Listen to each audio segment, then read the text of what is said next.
दोस्तों, एक कहानी सुनाता हूँ। एक व्यक्ति ने अगरबत्ती की दुकान खोली। नाना प्रकार की अगरबत्तियाँ थी। उसके दुकान के बाहर एक साइन बोर्ड लगाया, यहाँ सुगंधित अगरबत्तियाँ मिलती हैं। एक दिन एक ग्राहक उसकी दुकान पर आया और कहा, आपने जो बोर्ड लगाया है उसके बारे में मुझे कुछ कहना है।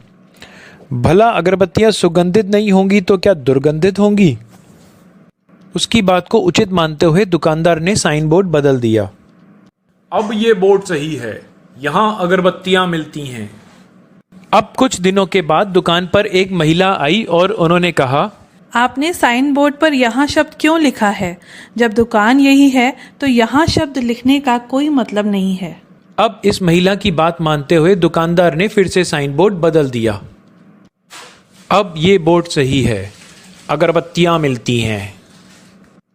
अब कुछ दिनों के बाद उन्हें एक और परामर्श मिला एक नए सज्जन से कि मिलती है क्यों लिखा है, जब दुकान है तो मिलती ही होंगी, आप सिर्फ अगरबत्तियाँ लिखिए। अब ये बोर्ड सही है, अगरबत्तियाँ।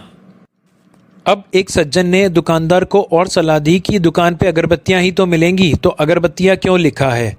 इसकी वजह से दुकान से बोर्ड ही हट गया। एक दिन दुकानदार का दोस्त दुकान पर मिलने आया और उसने कहा, क्या बात है मेरे दोस्त, तू इतना परेशान क्यों है? दुकानदार ने अपने दोस्त को सारी बात बताई और ये बताया कि उसका धंधा अब बहुत कम हो गया है। देख मेरे दोस्त, इस दुनिया में जितने मुंह उतनी बातें, और सही क्या है और गलत क्या है इसका निर्णय तुझे लेना है। तू जितने लोगों की सलाह लेगा उतने लोग तेरे को अलग अलग बातें बताएंगे, और देख इसका नतीजा सबकी सलाह मानकर तूने अपना धंधा मंदा कर दिया।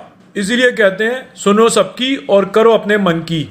तू अपनी दुकान पर पहले वाला बोर्ड लगा और काम शुरू कर, देख तेरा धंधा कैसे ऊपर उठता है।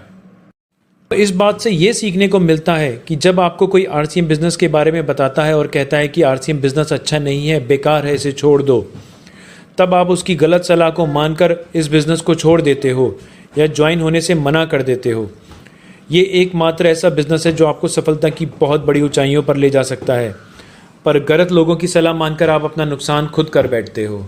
इसीलिए आरसीएम को ना कहने से पहले या उसे छोड़ने से पहले किसी सफल नेटवर्कर से सलाह ज़रूर लेना, किसी ऐरे गहरे नत्थू से नहीं।